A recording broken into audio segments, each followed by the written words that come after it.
I visited the website of the Copenhagen conference about climate change, and there's a quiz on there, and this is one of the questions. I'll move away from this slide because it flickers a lot, but the question is, how many years can the current production of oil be maintained? I guess to most people that question means how many years can we go on using oil the way we're doing right now? Am I correct? Maybe I'm not correct. Maybe there are some philosophers, some academics, some lawyers that will be able to highlight the word current in this question. Say, how many years can the current production of oil be maintained? To later say, haha, we got you there.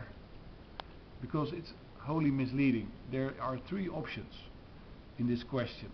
And this is the Copenhagen website, official website. It has a quiz, you have to log in. You get these questions of these options. It's 40 years, 60 years, or 100 years. How long can we go on using oil? Basically, that's what they're asking a layman, somebody that is not trying to be legitimate. Maybe they're right. Maybe if you stay to the current level of oil use, you might last longer.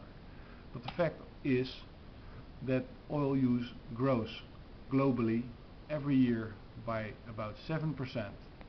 And that means that it doubles every decade.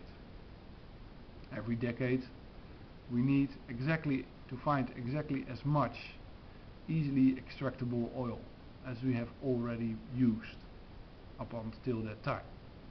And that's quite a lot. We have already used enough oil to fill the Mediterranean Sea. Just to give you an image, if you go to Italy, you look out over the water, that could all be oil that we have extracted from the earth. It's enough. Apart from that, peak oil is already here. So we have definitely not the ability to find as much as oil as we already have found. We actually are finding less and less oil. And if we find an oil field, then you have to wonder, does that oil field contain exactly as much oil as we already have extracted? Not very likely.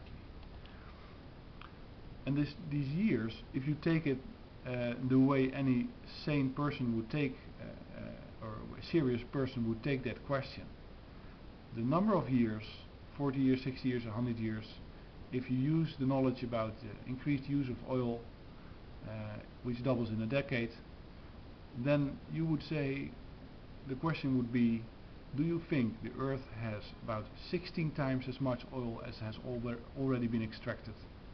28 times as much as has already been extracted, or 1024 times as much as has already been extracted?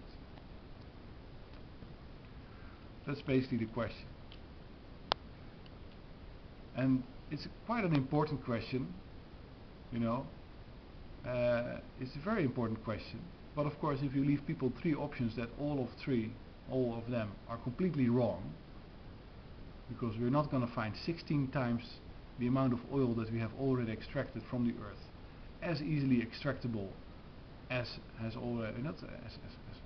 it has been up until now. You know, that's not going to happen. People say that know about it. The global energy agency announces that it's not going to happen. If they say this in a quiz of the Copenhagen conference, then you know that it's a bogus event. These people don't know shit, because if they would not be looking for alternative energies and making a deal on fossil fuel use and emission reduction for reasons of saving the planet, which is an obvious and very logical reason, they would do so because they know that there's going to be wars about oil within 5 years from now. And there already have been wars about oil, we know that, of Iraq.